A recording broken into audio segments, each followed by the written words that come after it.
everybody, how are you today? I hope you are all fine and stay healthy at home. So today we are going to have science. Do you still remember how to make the sound? Previously we made the sound by tapping some objects at home like this. Or we also can make the sound by shaking the object. But now we are going to make the sound by blowing something.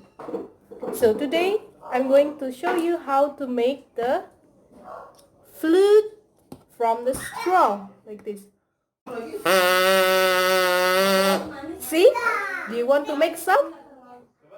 So the things that you will need is a scissor and a straw.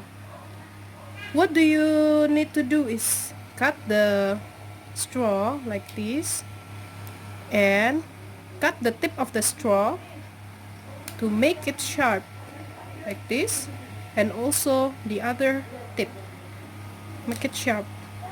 Please be careful on using the scissor. Ask your parents to guide you to use the scissor.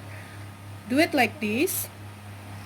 After that, this is ready to blow, but before you need to squeeze it like this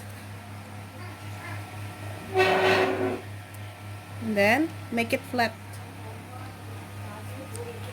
Okay, try. This is the time to try it out. Let's try our flute out. Yeah, it's work. Do you want to try to make it at home? Good luck!